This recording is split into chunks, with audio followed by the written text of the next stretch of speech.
आप बताइए कितना शर्म की बात है, कितना दर्द की बात है। सैकड़ों पेपर लीक हो गया, बच्चे मेहनत करके पढ़ते हैं, लिखते हैं कुछ बनने के लिए, और माँ बाप जर जमीन गहना बेच के कर्जा ले लेके पढ़ाते हैं। हमको नहीं लगता है कि कोई इतना सक्षम हो कि हाँ इतना पैसा रखा है कि अपने बेटों को अच्छा शिक्षा दे सके।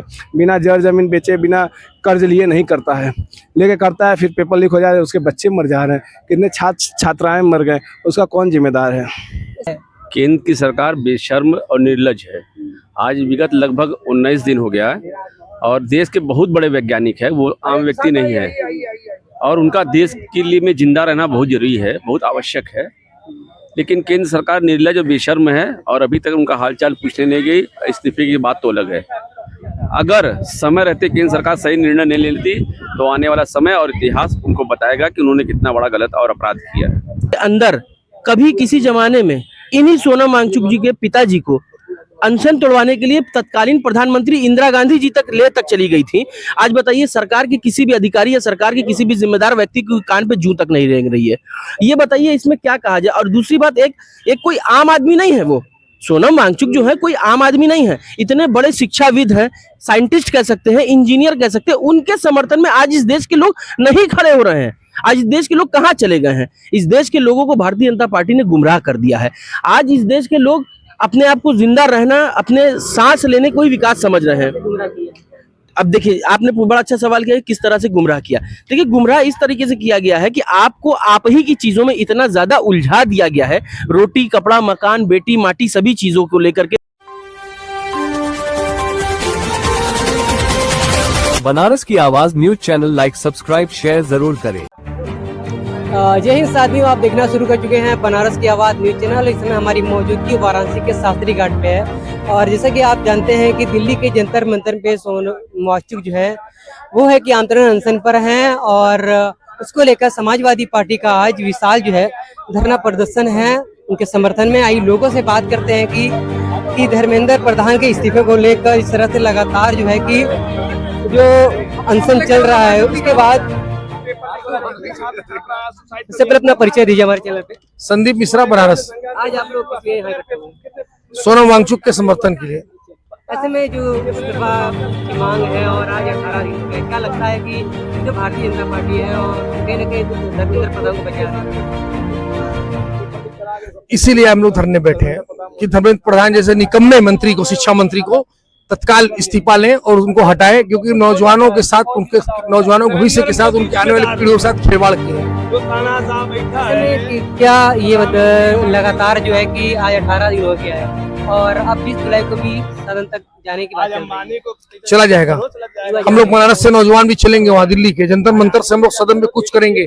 अगर उसके पहले कुछ हुआ तो नरेंद्र मोदी को उखाड़ फेंक करने का भी काम नौजवान करेंगे, देश की जनता करेगी। पहले की सरकारों में भारतीय जो है कि किसी भी विरोध का जो है भारतीय जनता पार्टी या कोई किसी भी सरकार होती थी तो आती थी, मिलती थी।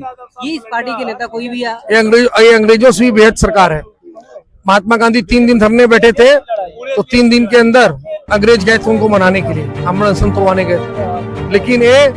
लेकिन ये भारतीय जनता पार्टी की सरकार है। 18 दिनों से बैठे हैं धरने पर। इन धरने पर 18 दिनों में समझ लीजिए कि भारतीय जनता पार्टी का कोई एक भी नौजवान, एक भी कार्यकर्ता, एक भी नेता या ब्यूरोक्रेट्स का कोई भी एक व्यक्ति उनको मनाने तक नहीं गया। इंडिया गठबंधन के जो नेता है वो ही पहुंच रहे हैं, 20 तारीख को वही पहुंचेंगे इंडिया गठबंधन। सभी लोग जाएंगे और सभी लोग उनके समर्थन में उतरेंगे, सभी लोग कुछ करेंगे। और लोगों से बात कर लेते हैं कि वो क्या सोचते हैं कि लगातार छात्रों के साथ अन्याय हो रहा है, पेपर लीक हो रहा है, उसको लेकर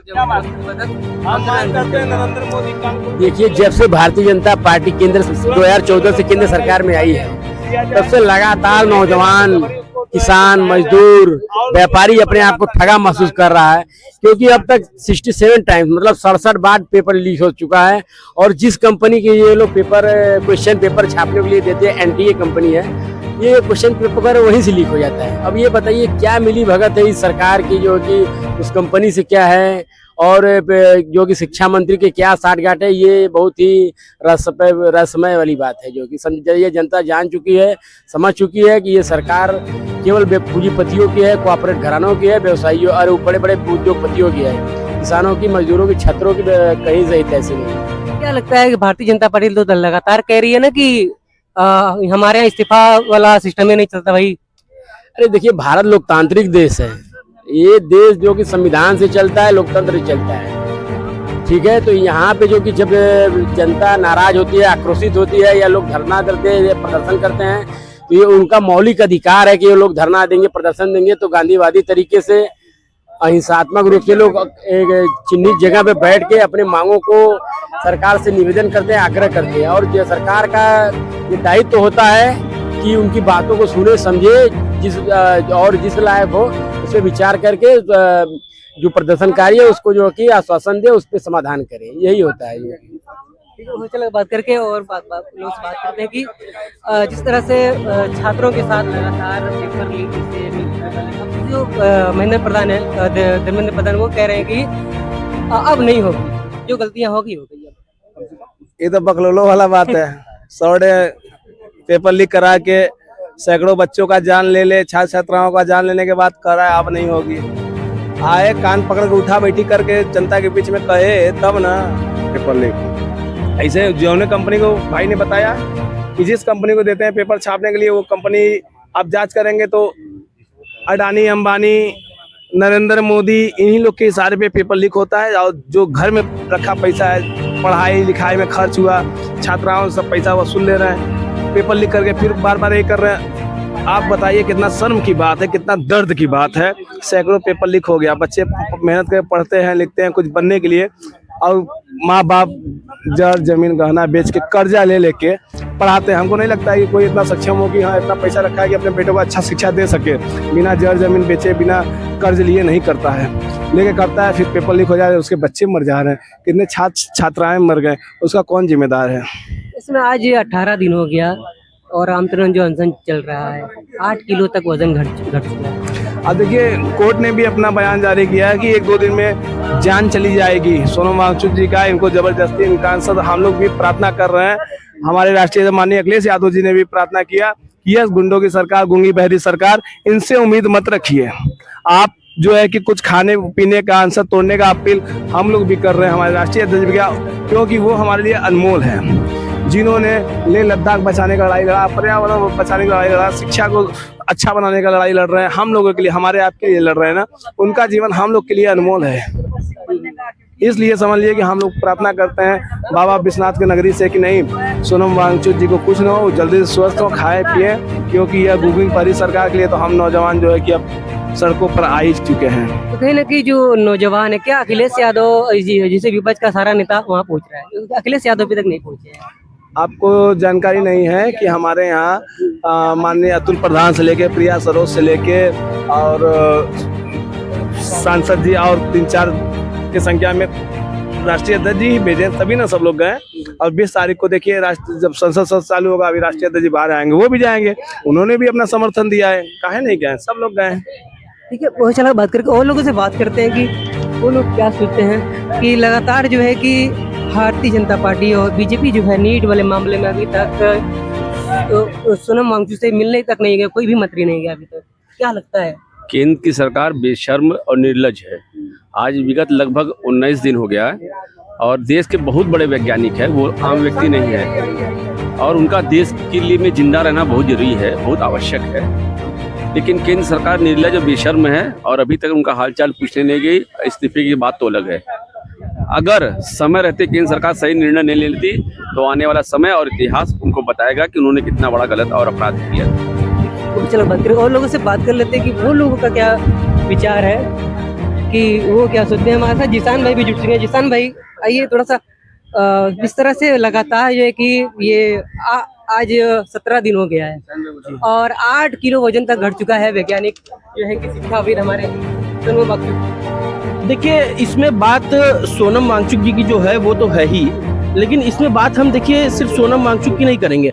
हम इसमें बात अगर हमको करना होगा तो हम इस देश के प्रधानमंत्री की भी बात करेंगे, इस देश के सरकारी सिस्टम की भी बात करेंगे और इस देश के लोगों की भी बात करेंगे। आप ये समझिए कि जिस देश के अंदर कभी किसी जमाने में इन्हीं सोनम वांगचुक जी के पिताजी को अनशन तोड़वाने के लिए तत्कालीन प्रधानमंत्री इंदिरा गांधी जी तक ले तक चली गई थी, आज बताइए सरकार के किसी भी अधिकारी या सरकार के किसी भी जिम्मेदार व्यक्ति के कान पे जूं तक नहीं रेंग रही है। ये बताइए इसमें क्या कहा जाए। और दूसरी बात, एक कोई आम आदमी नहीं है वो सोनम वांगचुक जो है कोई आम आदमी नहीं है, इतने बड़े शिक्षाविद हैं, साइंटिस्ट कह सकते हैं, इंजीनियर कह सकते हैं, उनके समर्थन में आज इस देश के लोग नहीं खड़े हो रहे हैं। आज इस देश के लोग कहाँ चले गए हैं? इस देश के लोगों को भारतीय जनता पार्टी ने गुमराह कर दिया है। आज इस देश के लोग अपने आप को जिंदा रहना, अपने सांस लेने को ही विकास समझ रहे हैं। अब देखिए, आपने बड़ा अच्छा सवाल किया, किस तरह से गुमराह किया। देखिए, गुमराह इस तरीके से किया गया है कि आपको आप ही की चीजों में इतना ज्यादा उलझा दिया गया है, रोटी कपड़ा मकान बेटी माटी सभी चीजों को लेकर के, रोजगार को लेकर के, धंधों को लेकर के, नौकरी चाकरी को लेकर के, शिक्षा को लेकर के आपको इतना ज्यादा गुमराह कर दिया गया है और इतना ज्यादा आपको फंसा दिया गया है आप ही के कामों में कि आप अपने आप को जिंदा रहने का मतलब ही आप राष्ट्रभक्ति समझ रहे हैं, देशभक्ति समझ रहे हैं और इसी को विकास समझ रहे हैं, जबकि ऐसा नहीं है। विकास सिर्फ हमारे आपके मकसद से नहीं हल होना है, सभी समाज को साथ लेके चलने से जब पूरे समाज में खुशहाली आएगी तो विकास वही तो है। विकास इसके अतिरिक्त कुछ बहुत विशेष नहीं है। लेकिन आज इस देश के लोग जो है, जो सोनम वांगचुक जी के समर्थन में नहीं खड़े हो रहे, ये बेहद दुर्भाग्यपूर्ण है। ये नहीं खड़े होने का कारण ही यही है कि भारतीय जनता पार्टी ने लोगों को अपनी समस्याओं में इतना उलझा दिया है कि वो दूसरों की समस्याओं को सोच रहे हैं कि वो दूसरे की समस्या है। लेकिन दिक्कत यह है कि आज अगर मेरा नंबर आया है तो कल आपका भी नंबर आएगा, ऐसा नहीं है कि नंबर नहीं आएगा। भारतीय जनता पार्टी और मोदी कह रहे हैं कि हमारे यहाँ इस्तीफा वाला सिस्टम में नहीं रहता है। अरे कैसे कह देंगे इस्तीफा वाला सिस्टम है? तो वो सरकार से अलग है क्या? एक अलग से सरकार चला रहे क्या? संवैधानिक रूप से ही सरकार चला रहे होंगे ना। लेकिन ये सरकार एक मैसेज देना चाहती है कि आप किसी भी स्तर तक चले जाइए, देश का कितना बड़ा व्यक्ति हो या चाहे कितना छोटा व्यक्ति हो, वो मर जाए, लेकिन सरकार के कान पे जू नहीं रहेंगी, सरकार कोई एक्शन नहीं लेगी। कितनी बड़ी बात है धर्मेंद्र प्रधान का इस्तीफा, बताइए कितनी बड़ी बात है। हजारों लाखों छात्र छात्राओं का जो भविष्य है चौपट करने का काम किया गया है। नीट की परीक्षा नहीं करा पा रहे हैं, एक परीक्षा आप नहीं करा पा रहे हैं, नौकरियां दे नहीं पा रहे हैं, रोजगार देश के अंदर है नहीं, उत्पाद की क्षमता हमारे देश की कम हो चुकी है, एक्सपोर्ट हो ही नहीं रहा है। तो ये बताइए देश के अंदर खुशहाली कहाँ से आएगी? हमारा आपका जीवन स्तर कैसे सुधरेगा? ये सोचने का विषय है ना कि आगे से मुझसे गलती नहीं होगी, जो चीजें कुछ टेक्निकल चीजें हो जाती है कभी। नहीं, देखिए टेक्निकल चीजें हो जाती हैं कभी कभी, ये तो कोई बात ही नहीं होती है। ये क्या बात होती है आगे से गलती नहीं होगी? कैसे आगे से गलती हुई ही क्यों? एक गलती हुई है, न जाने कितनी गलतियां हुई हैं। आप बताइए कितनी सारी गलतियां हुई हैं, सिर्फ देश के अंदर नहीं, देश के बाहर भी, इंटरनेशनल अंतरराष्ट्रीय स्तर पे भी न जाने कितनी गलतियां भारतीय जनता पार्टी से हुई हैं। लेकिन भारतीय जनता पार्टी उनको कहती क्या है कि ये हमारी उपलब्धि है। अपनी गलतियों को उपलब्धि बताने का काम नरेंद्र मोदी जो कर रहे हैं, ये बेहद घटिया काम है और बिल्कुल गलत काम कर रहे हैं। और देश के लोगों से मेरी अपील है आपके चैनल के माध्यम से कि देश के लोगों को खड़े होना चाहिए। बहुत चला बात कर